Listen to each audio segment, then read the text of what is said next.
What's up guys, Dustin here, ATEM Off-Road. Thanks for stopping by and checking out today's video. I am super excited to share with you how I installed this heavy-duty Trailforge crossover steering kit for this Jeep Wrangler TJ. Without further ado, let's get to work. Alright, so here is the crossover kit from Trailforge. Very nice. They come with some sticker and some bonus candies. Alright, cool. Alright guys, so I got the kit laid out. Everything's looking really good. I'm super impressed with the way the finish came out on the 1.5" dom. This is 1/4 wall, and they've already got the bungs welded in. Clevises and all of the heim joints looks really good. It also comes with 8th grade hardware. All your hardware, your safety washers and everything comes with that. I went ahead and picked up on the extra from Rough Stuff. They had this 1.5" outside diameter clamp that's going to be used for my steering stabilizer. You'll see that later in the video. Also came with some candy, very cool, so I can eat that while having some fun and getting this thing installed.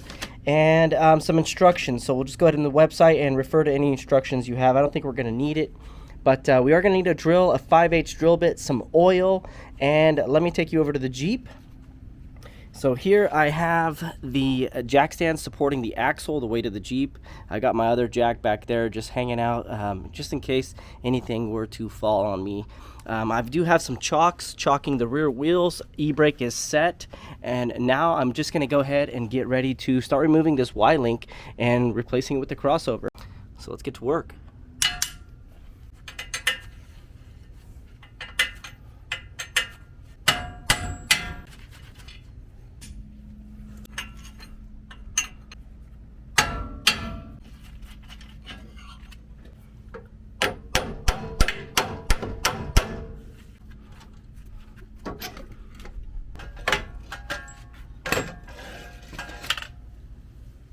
So there's going to be 3 methods into getting the straightest and best results when drilling out the knuckles and that Pitman arm. We're going to go first really slow with the drill bit and just consistent, so we're getting consistent cuts. A lot of cutting fluid, and third, we want to make sure the drill is going to be straight as possible. I also have this sleeve right here that I'm going to use because we're going to be drilling from underneath the knuckle where it's already tapered with the ball joint.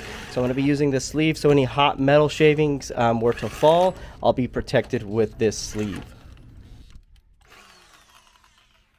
Alright guys, so I have some tubing right here clamped to the brake rotor, because what I'm going to do is basically measure from that end over there to this end. And as you can see over here, I have also clamped with my clamp a level, and I'm basically going to measure from that tubing over there to this one, and on the back side from that one to that side over there, as you can see it over there. And that's pretty much the measurement we're going to find to set our toe measurement, and we want to set that in for about an 1/8 inch in. So right now I'm measuring from front to front 59 inches and 3/16, and on the back side over here, from this side I have this wood block so it doesn't move. From this side on the back I'm measuring 59 1/4, so that's about an 1/8 of a difference. You have 2 different types of heim joints. You have left-handed thread and right-handed thread. All of the left-handed bungs are going to be for the left-handed heims. So I think this is the most important part of the whole setup, which is your tie rod. So let's just talk about the tie rods a little bit. Now that we have the knuckles exactly where we want them, an 1/8 inch toed in, we can go back to those knuckles and we can measure from center of the hole, the 5/8 hole that we drilled on both knuckles, and we can get the measurement from center to center. Taking that measurement back to the bench, we can then basically pre-set up the crossover tie rod. And then once that's set up on the bench, we can take it over to the knuckles, and with the hardware set them over the knuckles. Once the tie rod is resting on the knuckles, we can take that measurement again and basically precision measure until we get the setting that we need, which is an 1/8 inch toe in. And then we can go in and lock down those jam nuts on the heims, and our tie rod is basically set forever. When you're setting up that drag link to the Pitman arm, you want to make sure your steering wheel is as straight as possible. That will make sure our Pitman arm is exactly where it needs to be. Okay guys, so I just want to talk to you a little bit about the stack up for the drag link to the Pitman arm. You have the through bolt with a washer, the misalignment washer, 2 of those between the heim, your second washer, your third washer between the Pitman arm, and then your nut. And I went ahead and torqued this down with a 5/16 socket and 5/16 wrench to 95 to 100 foot-pounds. So I'm gonna go ahead and torque that one down, and then I'll show you the stack up and torque on the driver's side knuckle. So once we have these 2 already set up and torqued, then all we need to do is make our final adjustments and torque everything down at the passenger side knuckle.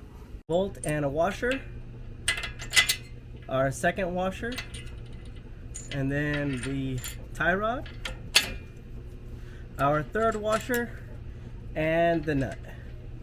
We'll torque it down to 100 foot-pounds. So this one is going to be the bolt and a washer, and another washer. Slip it through underneath.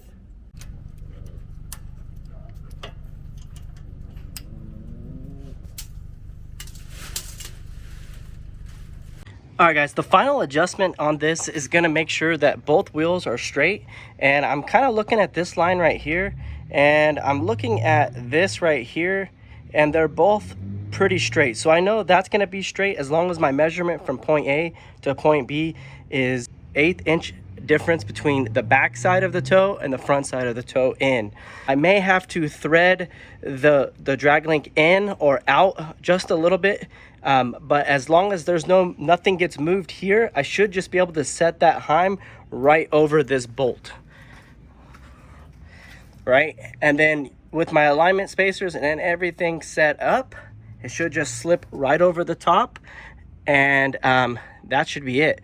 So I'm gonna go ahead and do that now. It looks like it's like perfectly set up right there.